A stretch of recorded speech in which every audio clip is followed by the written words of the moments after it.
Every night, all year round, the ESO Very Large Telescope, or VLT, opens its 4 giant eyes to scrutinize the beautiful southern skies. Each eye is a huge mirror, 8.2 meters in diameter, that gathers the light of the night sky and reflects it into optical systems that form ultra-sharp images of the universe. But keeping the VLT's eyes clear requires each mirror to be cleaned and recoated occasionally, a delicate and complex procedure.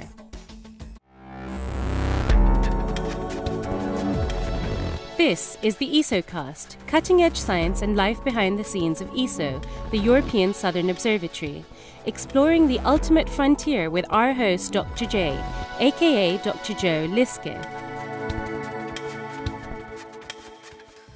Hello and welcome to the ESOcast. In this episode, we're going to follow the recoating of one of the VLT's primary mirrors. Although this happens quite regularly, this is far from being a routine procedure.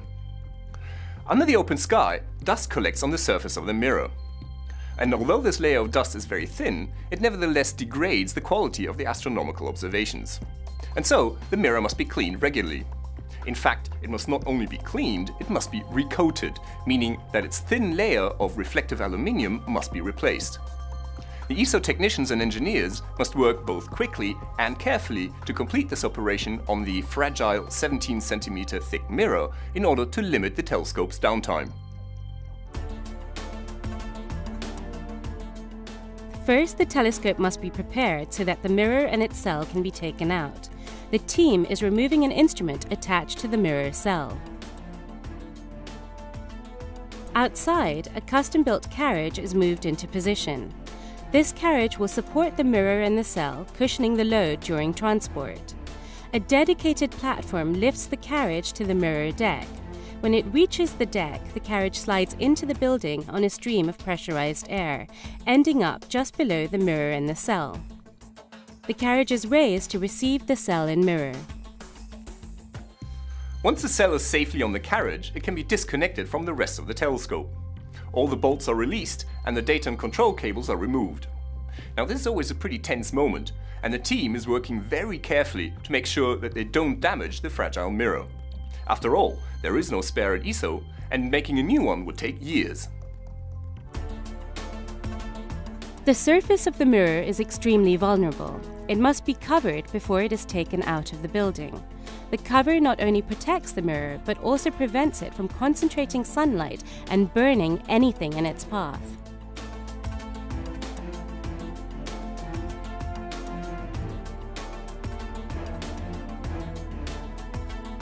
Before the mirror can be covered completely, a smaller mirror must be dismounted. This mirror sends the light gathered by the main mirror to different instruments at the telescope. During the coming days, the optical engineers will inspect and clean this mirror as well. Eventually, the larger mirror is completely covered. The carriage slowly slides out of the telescope building, supporting the full weight of the mirror and the cell, a substantial 50 tons. Once again, the lifting platform is used, carefully lowering the carriage to ground level. A truck brings in the hydraulic trailer. The trailer is carefully positioned to take the precious load.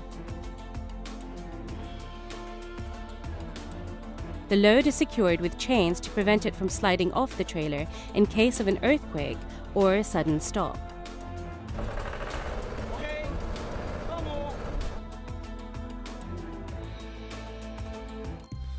The team is now ready to start the trip down the mountain to the recoating plant.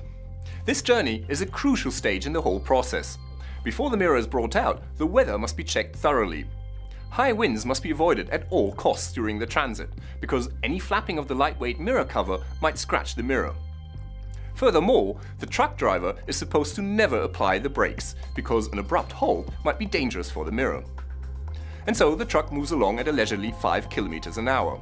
But even at this walking pace, it eventually arrives safely at the mirror maintenance building.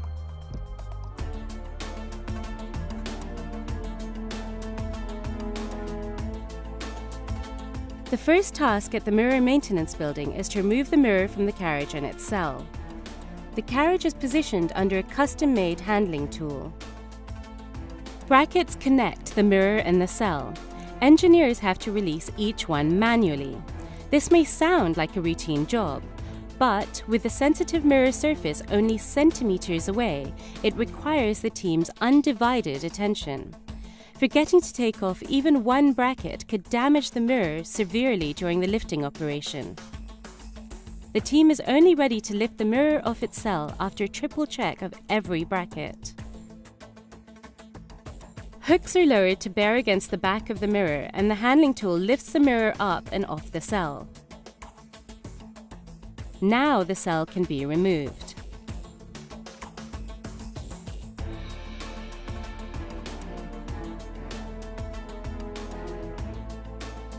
Subsequently, the mirror is lowered again to allow some work to be carried out on its back surface.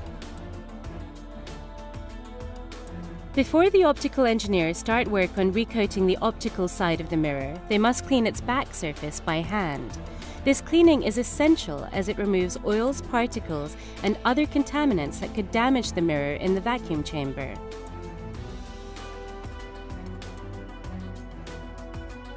Afterwards, the bottom half of the vacuum chamber is brought in and the mirror is carefully lowered into it.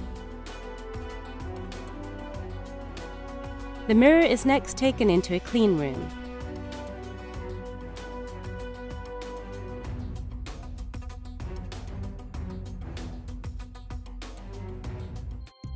The first action in the clean room is to treat any badly polluted areas on the mirror manually.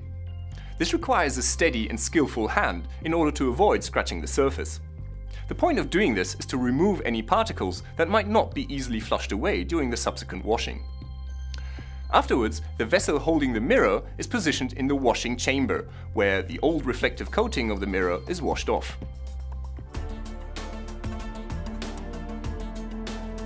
The washing process begins and a giant purpose-built sprayer arm rotates just above the surface of the mirror.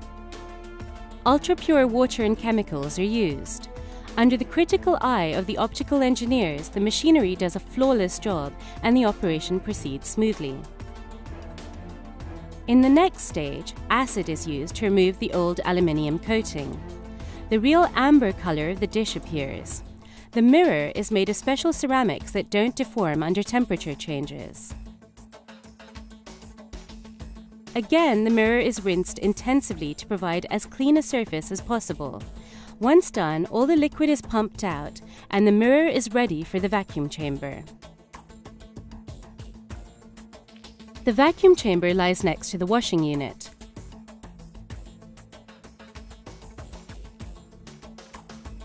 The mirror is placed in the chamber immediately after cleaning to avoid contamination with new pollutants.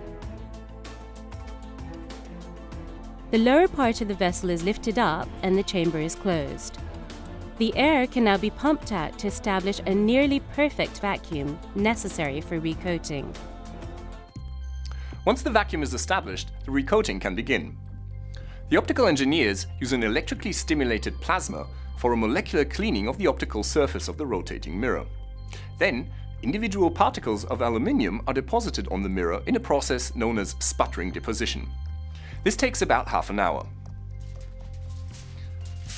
Only 12 grams of aluminium are used to create the new coating for the roughly 50 square meters of the primary mirror. And so the coating is only about 18 nanometers thick. It's really not a lot, is it? Finally, the moment of truth has come. Will the quality of the new coating meet the high standards of the VLT? Recoating a mirror is always a tricky business. If the mirror isn't thoroughly clean, or if the vacuum chamber is contaminated, then the coating will be flawed. Tension is high as the chamber opens and the mirror is brought out. A first visual inspection suggests that the recoating has succeeded. But what really matters is how reflective the mirror is, so the percentage of light the mirror reflects and scatters is measured.